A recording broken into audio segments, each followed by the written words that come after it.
We're recording. Hey, are we on? We're on. All right. Hey, everybody, it's the Babbling Pastors Podcast. Welcome to this week's episode. This month, we're talking about preaching and stuff. And Michael is, that was a social distance chair 5. What was that exactly? Yeah, I was trying to party, but my mic's too close to the chair and I can't spin around. Well, it's not 1999, so you don't have to party that hard. So last week we talked about the purpose of a sermon, the whole reason why do we even do this in the first place. This week we're going to talk about the components of a sermon. What are the things that you put together? Prayer, fasting, research, study is part of the kind of title and way of thinking about it. So, what are the components, Michael? You're the expert. I am the expert. You're right. So the next 25 minutes will be a monologue from me about that. So prepare yourself. Just walking away from that. So the components. You got to have a big brain, like myself. A whole case of Mountain Dew, and really just revelation, new revelation from the Lord. You got to get a word. Got to get a word from the Lord. Yeah, mm-hmm. You do. So for reals though, so what you need, here are my components, right, for preparing a sermon. Obviously there's a great deal amount of prayer. You got to work that in there. As far as, like I said, like you mentioned last time, Rob, it's nice, and I wish, and if I ever have the privilege of actually preaching consistently every Sunday, I would work myself through a text, work your way through a text. I think honestly, though many people would disagree with that method, I think that's the best method, because it's working through exactly how it was written, and therefore, if the narrative was wrote that way, or the epistle was wrote that way, I'm gonna guess that that's how it's supposed to be read. But anyway, I'm just guessing. But so I would say, if you know what you're preaching on, obviously a great amount of prayer is going to take place in that. I know that there's a great amount of not everybody does this, but some fasting, either food or just social media, or taking all those distractions away so you can focus on what you're looking at, and then obviously research and study and things like that. So that's everything I do. Personally, one of the things I do is, if I'm gonna, so for example, like I mentioned in the last podcast, I'm gonna be preaching a sermon on Nehemiah. So but it's not, the text I'm using is in chapter 8, so I'm pretty far into the book at that point. So, but what I do is read all the way up until the point of where I'm preaching at multiple times, and then read 1 or 2 times after that, so I get the flow of it. But that way I know exactly what's leading up to that, so that in case I've forgotten, even if I'm familiar with something, at least I've read it multiple times, so I cannot read any idea of my own into that. I know what the story is up to that point. So that's going to be one of mine that I think is different than, I don't know how many people do that. I'm sure quite a few do. But for me, I found that extremely helpful. The component of it is just reading the text. Before I look at a commentary, before I do any deeper word study, just as I'm praying over the text and reading the text, because I found that that's incredibly helpful for me. So that when I actually preach the text, I can give an accurate idea of what's happened up to that and why whatever's happening is happening. So, yeah. That wasn't 25 minutes, though. Gosh, I got a lot of time left. Well, all right. So next week will be, I think some of the things that you listed are things that probably everyone who like prayer, it sounds kind of stupid to even have to say that, but don't pray over your sermon. If I'm going to say that, if I'm not going into this thing, even into the study and prep of it with the right kind of heart, right, which is through prayer and communion with God, right? If I'm not going into it with that, then it's not going to, last week we ended with kind of the big idea was that preaching first and foremost is for the glory of God. And I promise, if I'm not praying and talking to God through it and that whole thing, then it's going to end up being about my glory or my performance or my stroking my ego or you make it about your performance and then you don't perform real great. And then now you're like way let down. Like it just becomes about you. And so I think prayer is the most important starting point for, I mean, even before you know your text really well, your heart has to be right. And that happens through prayer at first. And then, to your point about the context and knowing that really well, I think it's irresponsible to not do that. Right? Like, now I have it a little easy, right? Like if you were going to preach from Genesis 32, that would be a lengthy situation for you, right? It's going to take a minute. Yeah, for real.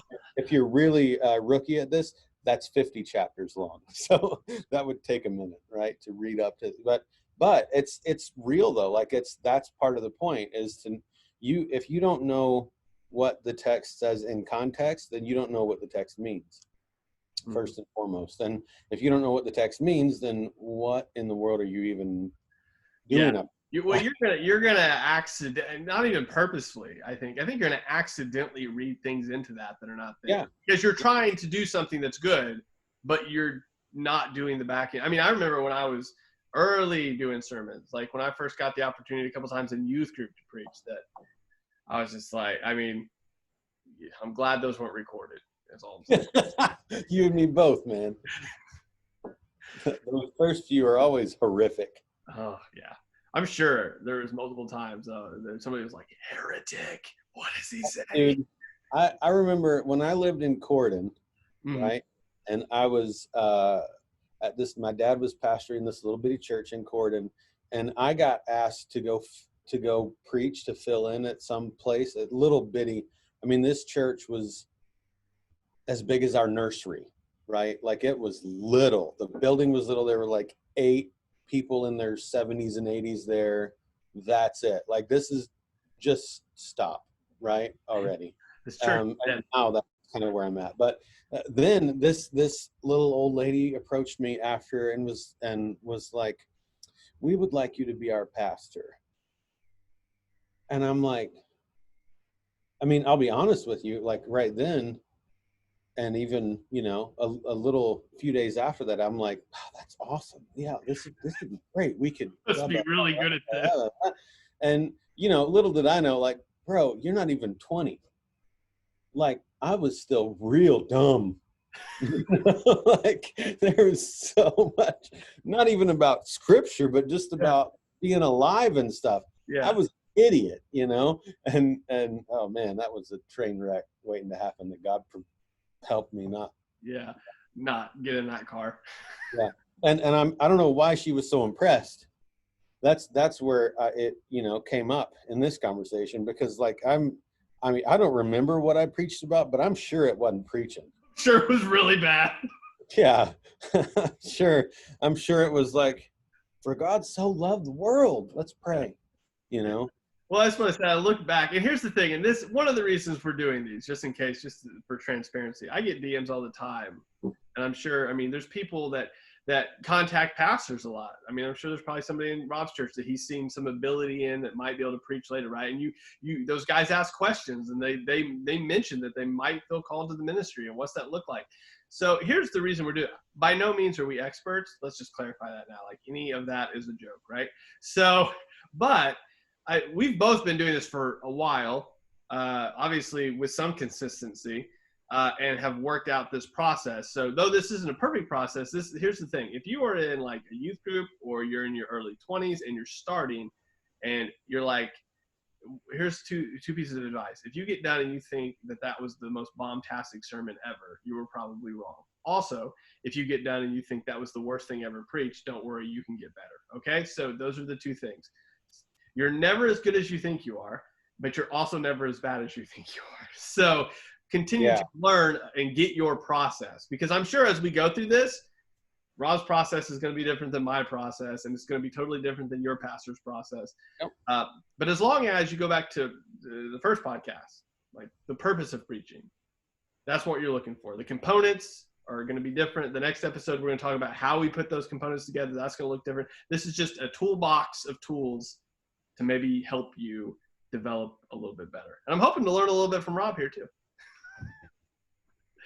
So your components, obviously we start with prayer. Yeah. And then what you got? And so you mentioned fasting too. So that's obviously, maybe not obviously, and maybe obviously it should be. That's not something that is an every sermon thing. Oh yeah. For me, but there are specific texts, or maybe even, 3 weeks in a row we're tackling these things because that's next, right? Mm-hmm. So there might be some specific things that come up that make me go, I just gotta do this, right? Like you kind of just feel the weight of what you're gonna have to talk. One of those things was for me when I was going to preach on abortion, which ironically is one of the topical sermons that I've had to do, mm-hmm. and which I hate doing, but that's a really weighty thing, right? And it wasn't that I felt like I'm gonna be in huge disagreement with people I'm talking to. Quite obviously, mm-hmm. everyone in my church wouldn't vote for someone who supports abortion, right? Like that's just kind of where it's at. But there's the aspect toward the end of that where it's yes, this is wrong, right? This is murder. But the cross is bigger than that. Mm-hmm. Yeah. We need to be loving. I really like that sermon of yours, by the way. And that part by itself, that's not something that we're naturally going to do, right? It's a lot more natural to get on Facebook and go, you suckers, and to leave it at that. Well, that's probably why the church isn't doing anything good in America overall, right? Like that's why we have the reputation we do, because we just yell and forget, oh wait, such for some of you jerks. So anyway, like there are things that you come across, like sermons you have to preach that for me are weighty enough that I feel like I need to fast, right, for preaching. So that is a thing. It's just not a thing every week for me.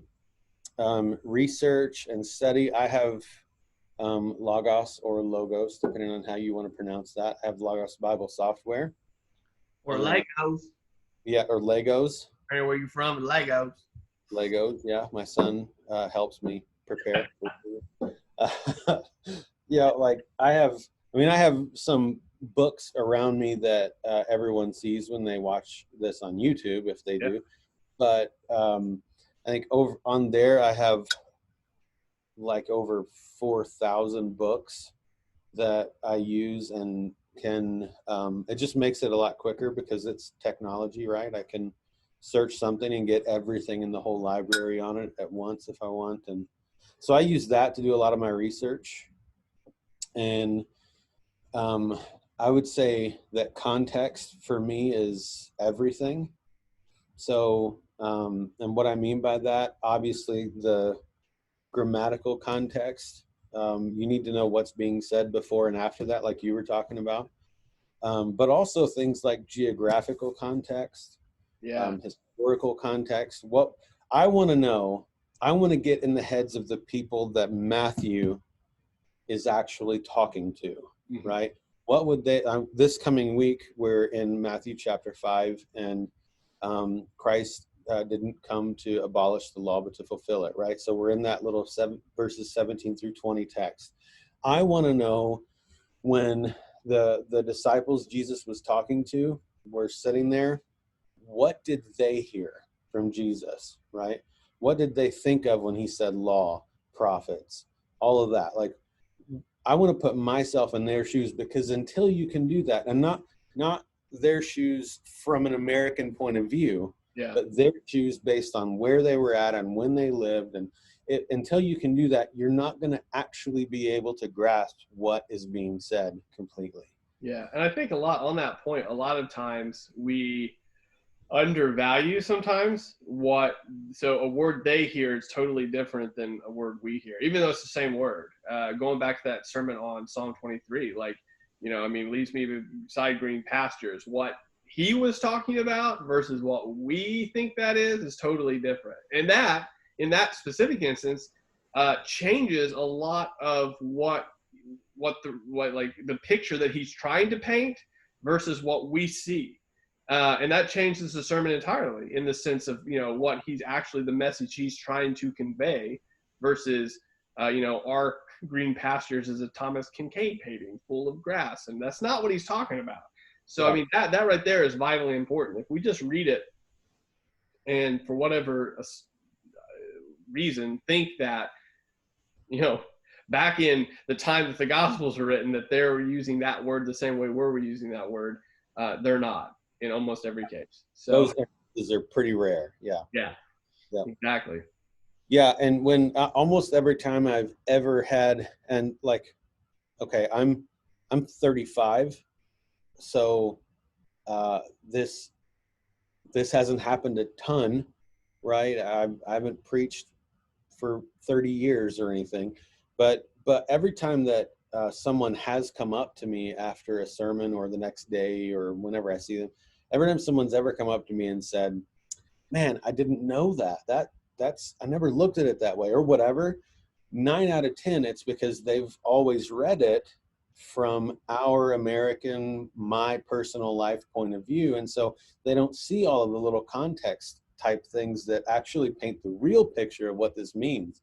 So example is last week I was preaching the salt and light thing, right? So you're the salt of the earth, you're the light of the world. And what everyone always does when you preach that text is, and if you want to look up on YouTube, what everybody almost does is you go through, okay, here is all the purposes of salt. This is what salt does. I think so therefore heard that sermon. What you are supposed to do. Yeah. And then everyone says, this is the purpose of light. This is what light does. And so this is who we're supposed to. Look, there's some truth to that, but that's not the point of what Jesus is saying, right? And you have to look into it. You have to know the context to understand that, yeah, he says you're the salt of the earth. But then he talks about the rest of that example is the salt not being salt, right? So the real message is, you have this purpose that God has given you from the beginning when you're made in his image to go and image him and spread his glory throughout all the earth. This is your purpose. Your purpose is to flourish, right? As in the kingdom of God. So go do it. Don't not be who God has made you to be. Mm-hmm.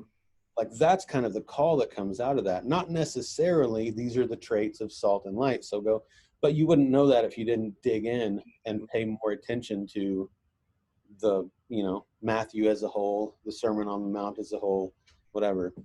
And I think on that is an important thing too. And this is what, and I think we're on the same page on this, but I think that's why so if you're putting a sermon together or if you're listening to a sermon, and I don't do a real good job at this, but I try to work it in as much as I can, is to continually point the people back to the word.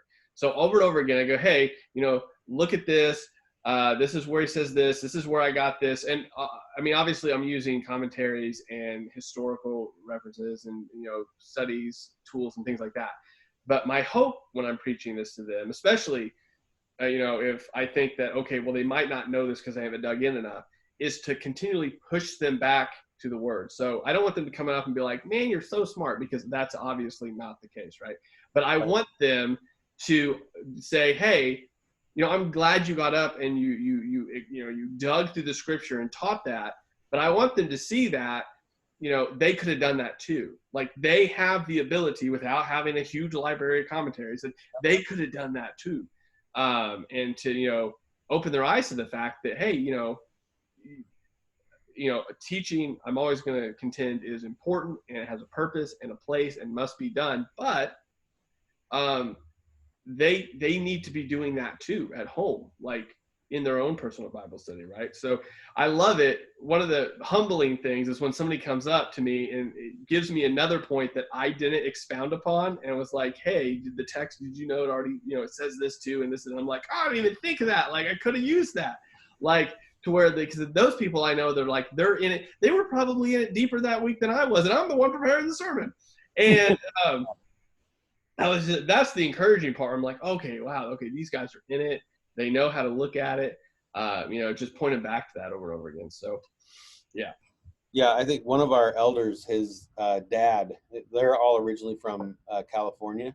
Mm-hmm. And, his dad still lives there, but they come a couple of times a year to visit the family and the grandkids and stuff. So every time he comes and I get to preach, he's that person after after everything is over. I go down and he's just waiting to talk to me, and he's like, oh, that was good, I love this part, and that Greek word for that is actually blah blah blah, and he'll go into details that he's done in his own study that's maybe something I didn't cover or whatever. It's always just such a cool conversation afterward. I have literally it's probably half a dozen books at this point, that because in the church I attend and have the blessing to preach every month in, is filled with retired pastors. I mean, we literally have 4 retired pastors in the congregation, and I've gotten books from, I'll preach a sermon and then they'll come and be like, hey, next week I'm going to bring you this book that expounds more on your sermon that you just did. And I'm like, okay, thank you. I mean, I don't tell them. You 2 weeks ago. I'm not gonna have time to read this, but thank you. I'll sit it on my bookshelf with the rest of this that I don't have time to read. But yeah, no, that's a blessing for sure. I don't know something that you run into or that you end up doing, but like for me, some of the points that will come out of a text for me are going to essentially end up being theological ones, right? Quite obviously, but so I'll find myself going to commentaries at certain points to look up different things. What is this person's point of view or whatever? But I also find myself, once I lock into, oh, that's what this is about, then I'll run to like my theological stuff and dive into that whole thing. And what is the whole Bible picture of this, Mm-hmm. And so sometimes my, theology books end up being as vital or more vital even than the commentaries that I have. I would say that's very true, because at that point, for me especially, if I hit a text that's really deep on a particular theological subject, at that point the commentary's done its point in pointing or clarifying, I suppose. I'd say more clarifying the direction I already kind of had the text was indicating it was going. But now you come to the point to where now you're talking. So for example, sanctification, right? So the text is pointing that way, it's pointing that way, and now you're like, okay, I really need to expound this. So now I need to get, I need to go look at, the different views of sanctification, or, so I can explain this. Because what I found is, I mean, like, I don't know how often this happens to you, but I'm like, okay, well now I'm going to put this word before them, or this theological concept before them. And I can't just let it sit there, because they may not even know what it is, or all of the different facets of what it is. It didn't happen in a sermon, but 2 days ago, I was talking to a guy, and he was talking about the way someone's saved. And he was going on his point. And I'm like, well, yeah, that's from this theological perspective. But I said, there's 3 other, so let's look at that. And he didn't even know there were other theological perspectives on salvation. I find a lot when people start talking about eschatology. Oh my goodness. Yeah, everyone just assumes the, Tim LaHaye stuff. That's it. Like the word eschatology gives me a headache, because there's so much in there. Yeah. Somebody the other day asked me about my view on eschatology, and I go, Jesus is coming back. That's as far as I'm good. I mean, if you want to open that junk drawer and get into it, look here. I find it extremely important. I'm not discounting it at all. I'm just saying that I'm not the dude that you want to talk to about it. There's so much. And so back to something that I also just thought of when we talk about components of kind of the preparation and all of that. For me, and this is certainly different for every person to some degree. But I think this has increased as I've been pressured to do, okay, like this is your week, right? You don't have that long to squeeze this little bit in and that. Like I've actually set my schedule up, and maybe someday I'll be able to do this a little quicker. I don't know, but I've set my schedule up so that the mornings, the office staff knows, don't call me, don't bother me, don't come up here, don't whatever. So until around lunchtime, usually 10:30, 11 or something like that. But the whole morning is dedicated to me not being bothered with anything else, no distractions, just being able to work on this, right? I call it my God time. And within that is sermon preparation. And if I don't have specific time set up for that, then in this line of work, it's just one thing, another thing, this call, that person needs money, this, it's like thing after thing. And until like Thursday night, you're going, crap. I don't have anything done. Which Bible do I use? Like you're just, and so that really is essential for me to have some sort of dedicated. Some people, it's a dedicated space. Like you have, this is your one spot you go, and but actually physically getting rid of distractions so that you can focus on what you're supposed to be focusing on. That's huge. And this, probably Spurgeon and Calvin didn't have that problem because they didn't have phones and stuff. But that's when I sit down to do a certain, like prep it, and we'll talk about this a little bit next in the next podcast, actually, like the components and where I place them.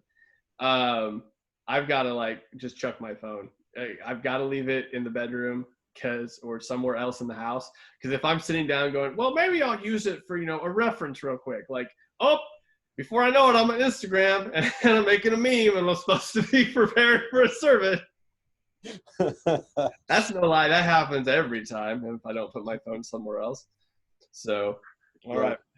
Well, are there any components maybe that you think that you use that you're thinking of that you said, I haven't mentioned it yet, but you use it every so often? Before we close this one out. This is a spot you've put me on. I like doing that. I've noticed as we record these, I put you on the spot a lot. It's okay. It's fine. Now, I sometimes I smoke a hookah. Oh. You heard it first here.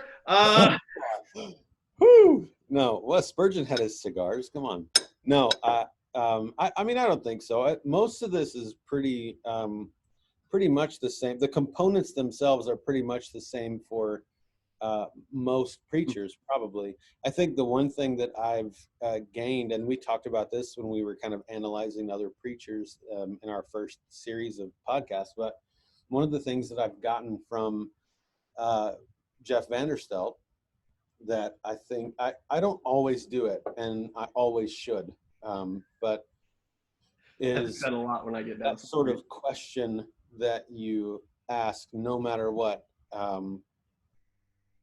the gospel part, right? Like how, so inevitably there's application, right? To every text, there's something that we should be called or whatever. And why don't we do this now? Like what in our heart keeps us from doing this? What fears are we, whatever it might be for that specific text. Why don't we do this? How did Jesus do it completely and better than us? And now how do we rely on him and then the Holy Spirit so that we can do that in his power and not our own, right? So that whole like gospel tie-in is super important for every sermon. Every text doesn't specifically talk about, by stripes we were healed, but everything before Jesus points to Jesus, essentially, or to our need for Jesus, and then everything after points back to. We know that, but so there's always some sort of gospel worked in to every sermon. And so even as part of the preparation, I have to be going, okay, well, what does this mean for the gospel? Like how does the gospel matter here, right? Yeah. Why do I need the gospel because of this? Or how does this point? So it always has to be gospel centered. And because that's the main way we can glorify God. That's the whole message of the Bible in general, is the gospel news. Well, and going back to the first 5, I mean, that's the whole reason we're doing it, right? So I can get up and, preach to you of anything, but if it doesn't have that tie-in, it could have been really good and still biblical, but it's not pointing to where it needs to point necessarily. So it's not complete. Yeah, it's not complete, exactly. All right. All right, next time we'll be kind of putting all these components together, how we do that, where we put what, why we put it there, all of that good stuff. And as I've said before, we're totally right on this. And if you don't do it our way, you're wrong. So yeah, now who's preaching? What? That'll be next time. Oh, see, see that moment that just happened. If you only listen to the audio version of this, you just missed the video, the extra, the visual quality of this podcast. Yeah, absolutely. Rob just became, I'd say gangster, but I don't think that fits. Probably not. Maybe Bill and Ted. I don't know. It was closer, perhaps. That's okay. Anyway, video version of this podcast also available on YouTube. So there you go, guys. All right. So next time we'll be talking about how to put all of these components together, what that looks like, and why we maybe do it our way. And our ways are probably maybe a little different. Yeah, I'm sure they are. Mine differs depending on the week sometimes. So. There you go. Whether we put this car together as fast as we can, or if we do it slow and methodical. So, all right, guys. We'll talk to you next time. See ya. Later. I need more coffee.